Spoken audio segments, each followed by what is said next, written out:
Welcome in, everybody, to the Full-Time Fantasy Podcast. I'm your co-host, Billy Musia. With me, as always, my partner in crime, Jody Smith.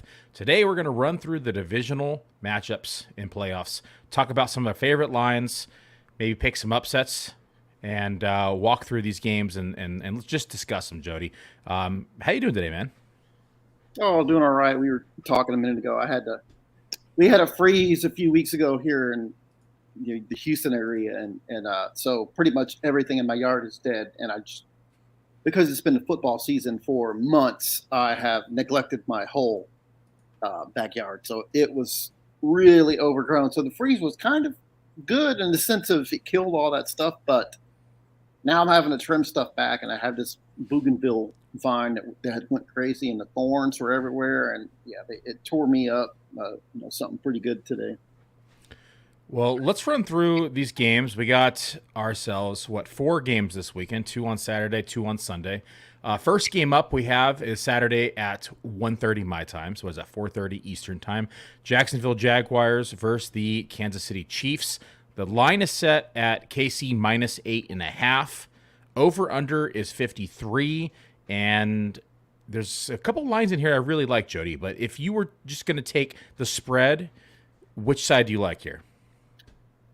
Well, in my write-up, which I'm in the process of editing, I kind of wavered back and forth a little bit in this game. And one thing that I've learned, what was kind of interesting this week, because all season I did the Thursday night preview, and I made what I called the best bets, and I started off really good, and I believe it was 5-1 at one point. The only game I got wrong was picking the Steelers to cover against the Browns early on Thursday, and it was trending correctly, and then there was a late touchdown where the Steelers turned it over, and I ended up missing that one. But that was the first one I got wrong. But what it came down to me was a lot of times when you start researching over-unders and against the spread trends and all this kind of stuff, it tells a completely different story than what your common sense tells you from what you're watching as a more casual fan, or as us as fantasy analysts. And I felt like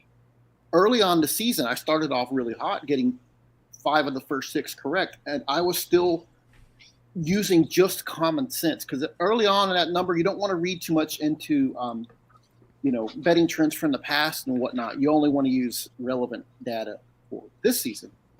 So it felt like early on, my common sense was what was right. But then as we enter week 7, I've got, 6 weeks worth of data for every team.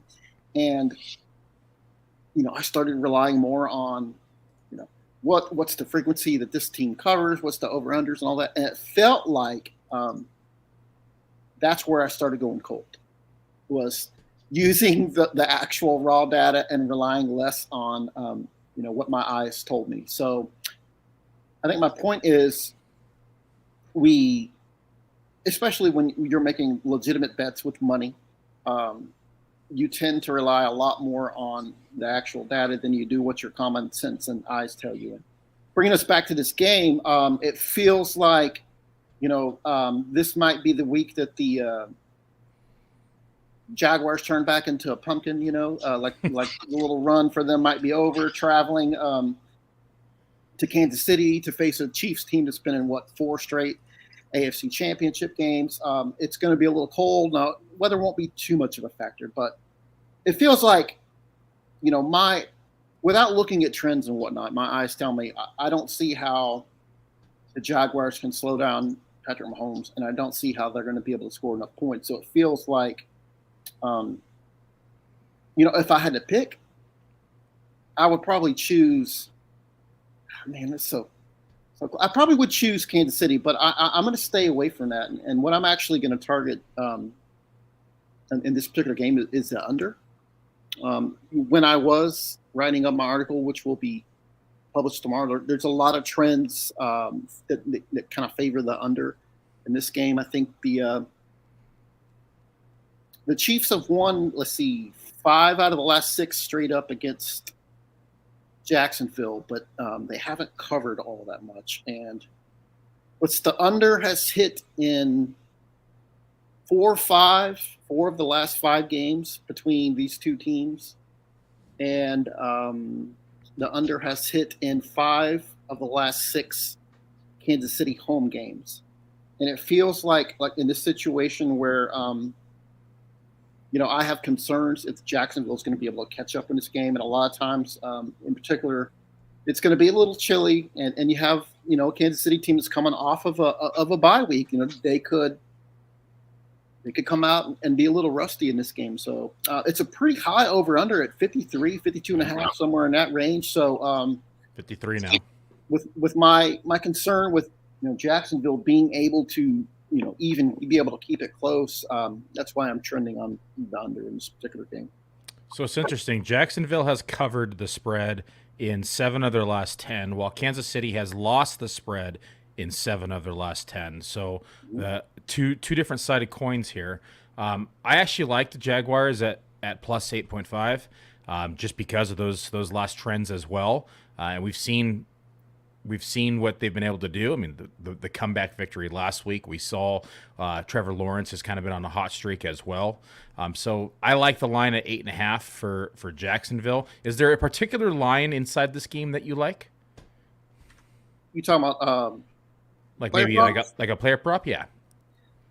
No, I'm going to be honest. I haven't looked at any player props. I've strictly researched, my betting picks article, which last week, beautiful. I was sitting at 5-0, and Billy, when we did this show last week, I think we both kind of liked the Bucks. We thought Tom Brady 7-0 against Dallas. That game didn't go as planned. Classic, no Dallas, but yeah, and that game was pretty one-sided. So that's the one game. That's the one game that I got wrong. So I know we'll talk about it in a little while. I'm kind of interested to see your takes on Dallas this week. I think I know, knowing your fan. A little biased over here. Well, we'll get there. We'll get to Dallas game here shortly. My favorite prop inside this game is Isaiah Pacheco. Rushing line right now is set at 48.5. It's minus 115 on DK. He's hit this mark in 8 of the previous 9 games. Week 8, he rushed for 64 yards. He only had 8 carries that game. I have Kansas City slotted to win this game. Vegas agrees. We just talked about that spread at 8.5. Game script to me says Pacheco should run the ball, and Kansas City's going to run the ball. This is one of my favorite lines inside this game.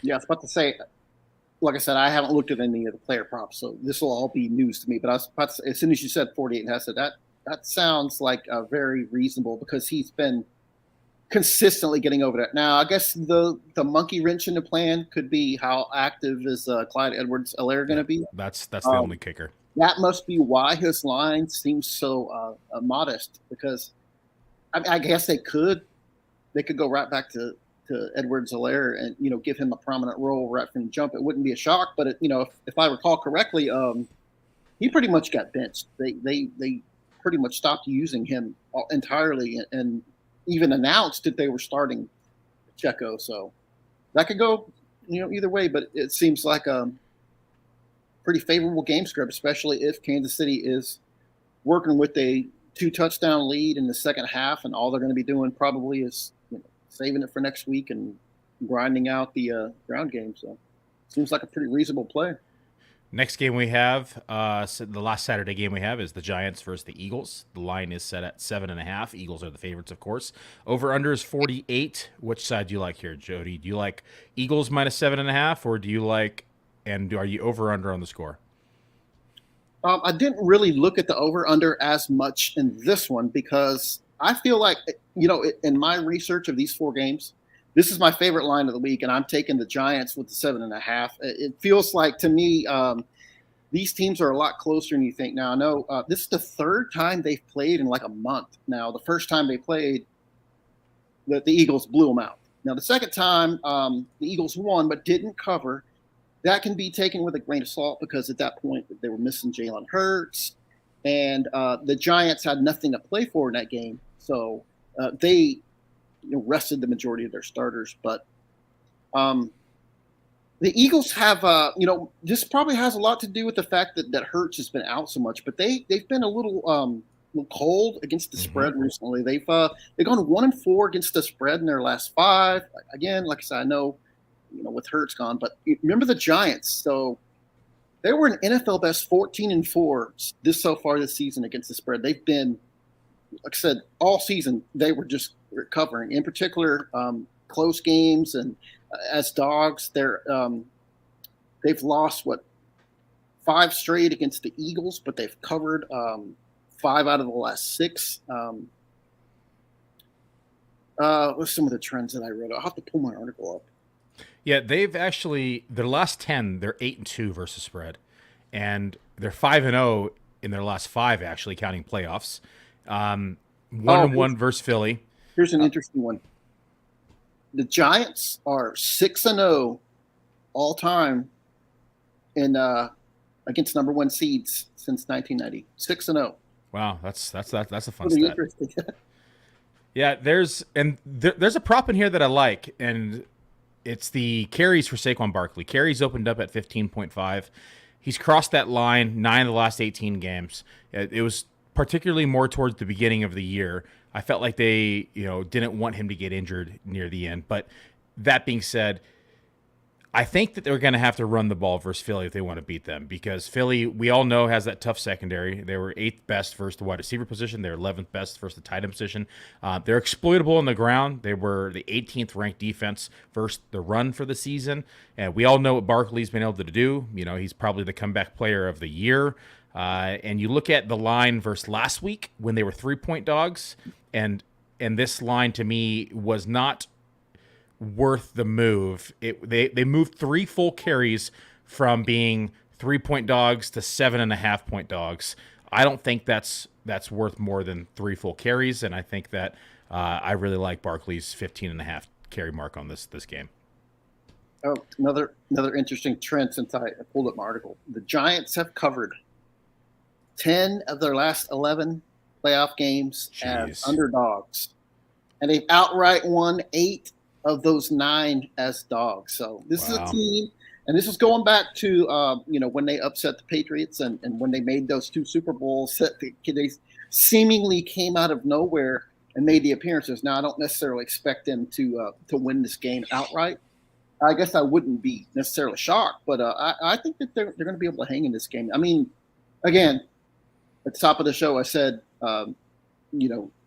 this is me looking at trends and data that's been set up, obviously for years, and then versus your eye when you're watching a game. Like, does 100% healthy Jalen Hurts and the Eagles dispatched this team very easily less than a month ago? So that tells you they should be able to again. So, but like I said, me looking at the raw numbers, the way the Giants have been playing over the last couple of months and all that, I think they can keep it pretty close. And the key right now for me is that half, making that play at the 7.5. So, they lose by 7, you still win by that. That's my favorite win, is when you win by that half point. Next game we have on Sunday is going to be Bengals and Buffalo. The line set at Buffalo -5.5. Over under is 48.5. What do you like here, Jody? This was one of the tougher games, for me, because the emotional aspect of it, going back to what transpired 3 weeks ago with Damar Hamlin, and you feel like the Bengals, who have been one of the hotter teams in football recently here, have a legitimate argument to think that they were ahead in that game. They were driving to take a double-digit lead, and they had a legitimate claim that, hey, we could have, not only could we have, should we be the number 2 seed, we were right there to possibly even be home field advantage in the playoffs. So maybe they feel a little slighted. I don't really read into the motivation of it. Of course, that could work the other way, because this is the game for the Bills to come back. It's the same opponent that the injury happened to, and not to say that the Bills looked a little rusty. Last week they're just a 14-3 team overall, but they were just 8-1 against the spread.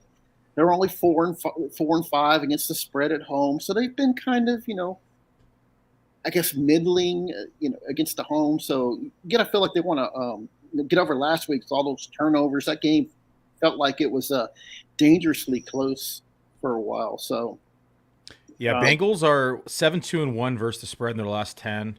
12-5 overall. It's the second best number after it's tied for the second best number after the Giants in the league. And Bills are only 4-6 versus spread as well. You hit the hammer on the nail. They've been kind of in a lull. The over though is a different story. The Bills have hit the over. What is it on 6 of the last 10? I think is the number. And we saw that the shootout. 7 of their last 9 home games against the Bengals, and the overs hit 7 times. So it's these in Orchard Park between these two teams as trends to be higher scoring. The Bengals have won 9 games in a row. They've covered the spread, like you just said, in 7 of those 9 games. They've been scoring, pretty well. This is a dominant offense. It's got the pieces, I think, to contend with the Bills, or if anything, give the Bills a lot of trouble. And so right now, this is not something I'm really, really strong on. This is a really interesting game to me, so I wouldn't make a pick on it. But right now, I'll take the points and 5.5 with the Bengals. Okay, next game we have is, of course, the Dallas Cowboys versus my San Francisco 49ers. Niners are the 4-point favorites. Over-under set at 46. What side do you like here? Man, this is such a fun rivalry. To me, this goes back to when I was a very, very young fan, when I just barely started football, when the 49ers were the team that interrupted that Dallas dynasty where they had paired off in the NFC Championship, I think 3 years in a row, and San Francisco finally got them, I think, in, 94? And then, the 49ers went on to humiliate the Chargers in the Super Bowl. But this has been, like I said, the premier NFC playoff matchup for, in the history. I think I want to say these teams, when it comes to postseason matchups, that might be tied for the most times that they faced one another in football. Again, I'm pretty sure I know which way you're gonna lean on this game, but might be a little biased. Are you going to be able to separate it? I did separate out my biases in this because there's data that supports it as well. Niners are 8-2 versus the spread in their last 10. We've seen how hot they've been on this roll. I know a lot of people are predicting an upset this week. I am not predicting an upset. I think as long as Purdy's just able to even be 80%, 75% of what he has been, I think that being able to lean on Christian McCaffrey and Debo kind of in the flats and in the short intermediate routes, I think that's going to be enough to surpass this offense, or this defense, and then our defense going to be able to get enough pressure on Dak Prescott to fluster him. He had a lot of time to throw last week. I don't think he's going to have that much time to throw this week versus the Niners, and I'm expecting this to be a pretty big defensive stand. I do like the under in this game though as well. I don't like the 46 points there. I think if I were making a play, that's something I'd look at. But you mentioned that the Niners have just been really, really clicking lately. You said they've covered 8 of their last 9. Well, the overs actually hit in 6 out of the last 7 San Francisco games. Like ever since Brock Purdy came on, they've scored 33 plus points in 6 out of the last 7 games. So this is an offense that's really, really clicking.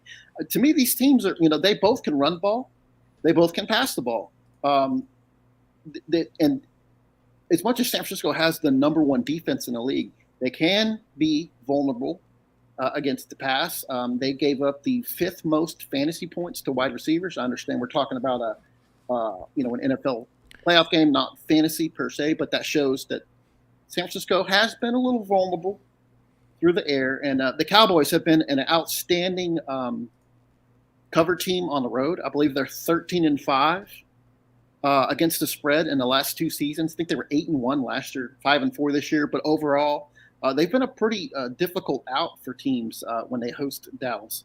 Again, they have the offensive balance, and Dallas has gone 7-3 against San Francisco, dating back to the 2001 season, 5-3-2 against the spread. So they've given your Niners a little bit of trouble, over the years. So right now, if I were forced to pick in this game, I like the under 2 as much as there's, San Francisco's, like I said, has just been putting up points left and right. It feels like this game could go. I mean, it wouldn't surprise me either way to see this game be a really, really fun shootout, or I could see it being a really low-scoring slugfest. And since it's the NFL playoffs, generally trend towards the latter there. But right now, forced to pick, I'm going to take the 4 points with the Cowboys. It feels like, if I were taking a money line pick, obviously I'd take San Francisco. But it feels like Dallas maybe can stick around and keep it to within a field goal. So I'll take the 4 points. But it's not a really strong, lean, or it's not a really strong bet. My favorite bet, like I said, is the Giants with the 7.5. Okay, last little segment of the night. Let's just go through and pick the winners of each game, straight money line bets. So Jacksonville and Kansas City, who do you have money line?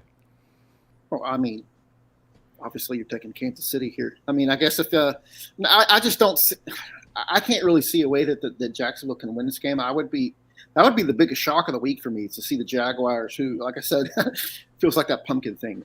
That would be the biggest shock of the week for me. I generally, wouldn't advocate someone.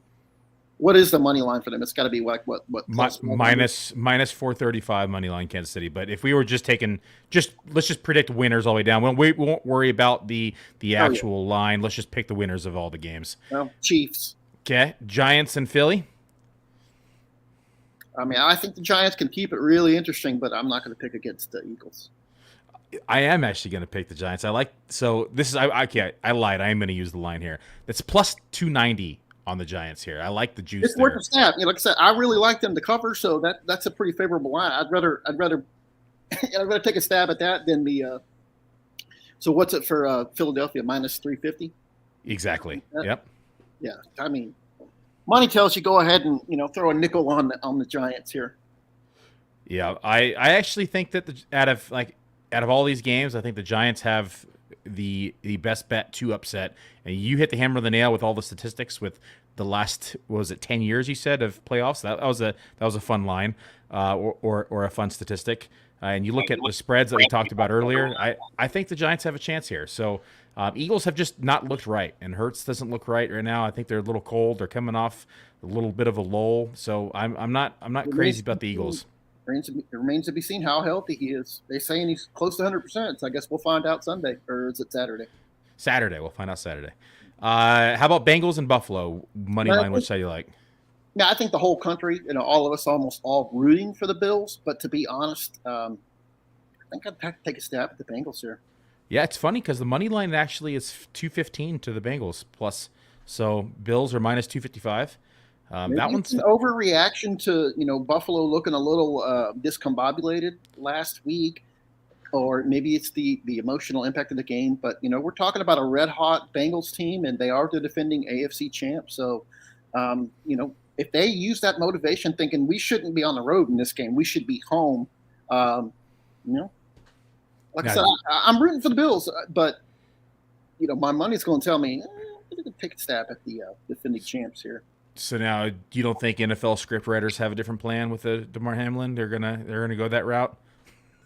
Well, that's the feel good story. I mean, in all honesty, I mean, when you look at all the final 8 teams that are left, that kind of create excitement. Like when you look at potential Super Bowl matchups, eliminate the Giants and eliminate the Jaguars. Other than that, all the possible other combinations are really, really interesting.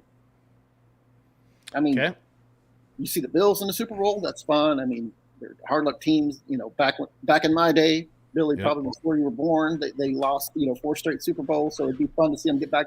And Bills Mafia. It's one of the most passionate, loyal, amazing fan bases out there. So, and then again, the DeMar Hamlin thing. It's just easy to root for him. Okay, of course, the last game. I don't even need to tell you my answer. You know my answer. Dallas versus the Niners. Who wins here? Moneyline bet. I'm going to pick the Niners if I had to pick the money bet. I think, like I said, I think Dallas can keep it close. I think it would be really, really fun for football if Dallas wins, because they're the great heel team for everyone to hate. A Dallas Buffalo Super Bowl would be like really amazing from the drama standpoint of, nobody outside of Well, Dallas is popular, but their fans are obnoxious. All the Cowboy fans alone are single-handedly responsible for here in Houston at no longer being able to tailgate at NRG Stadium unless you have a ticket to the game, because infamously the first ever game in NRG was David Carr and the Texans upsetting Dallas. Well, the next time Dallas came into town, Cowboy fans showed up, and so many drunken brawls and fights broke out in the parking lot that caused that policy to change. So to this day, you can't get into the stadium and have a good time and not before unless you enter the game. I guess you could argue that's fair, but I always blame Cowboy fans for that. Money line bet. I'm going to go with the Niners here, but like I said, it would be from. Sorry, Billy, but from a drama standpoint, it would probably be more exciting and more fun if the Cowboys won. I don't know. I like the storyline of the next Tom Brady, working his way to the Super Bowl here with Brock Purdy. That would be incredible. Imagine that kid. If the Niners actually went out, I would feel. I like Kyle Shanahan, so I'd feel good for him. But that would be amazing, because you're talking like that's when the legitimate Tom Brady comparisons really start making sense, because this kid would have been drafted even later than Brady. Yeah. He went on an even more effective run as an unheralded rookie, and to deliver the Super Bowl right away that'd be an all-timer. I don't know if you saw my tweet, but I said that he is the byproduct of a Joe Montana and Tom Brady love child. Yeah. He's on the right team for that, because that was Brady's team growing up, wasn't it? I'm sorry, I missed the last part of that. Wasn't the 49ers, wasn't that Tom Brady's team as a kid? Yeah, that's right. Yeah. So I think predictably, given a choice, I'm sure Brady would have preferred to play for the Niners. But there's been some wonderful tweets in regards to Brock Purdy. I like, did you see Sam Sherman's tweet earlier in the week? It said, here, I'm going to read it real quick. Since I'm seeing a lot of Purdy hype on the timeline, I wanted to remind everyone that given the small sample size we have, he has an extremely wide range of outcomes. Yes, in the ceiling case, he could be the next Tom Brady, or he could hit a floor outcome and be the next Patrick Mahomes. Yeah. That's so cleverly done. I saw a bad Photoshop of Brock Purdy's head on Brock Lesnar's body. That was pretty funny. That's good too. I love it. All right, everyone. Well, that's it. Make sure to head on over to the FFWC. Join a lobby right now. We have plenty of confined playoff leagues for the divisional matchups going on. Draft one more of my Maui Madness teams. Billy, did you say 1 or 2 year drafts for the next rounds? Yeah, I got 5 more. I think I saved 4. I saved 4. So 2 for this week, 2 for next week. And then we're good to go from there. I drafted the first 6 already, and I was sitting in first up until about, I think, was it late on Sunday night or Monday night? Sorry. You were sitting first in the beginning of the night. I'm gonna need my little Cowboy stack that I actually fell backwards into to win for me to do much in that FFWC draft that we did a week or 2 ago, because I lost a lot of players in the first round. So go Cowboys. Yeah, I like one of my teams quite a bit. It's a nice little Niner and Buffalo stack. So we'll see how that one plays out. Well, folks, that's it. Thanks for tuning in. Hope you liked the show. Good luck in your bets this week. And if you have any sweats, we wish you the best of luck in those as well. Take care, and we'll see you all back here next week.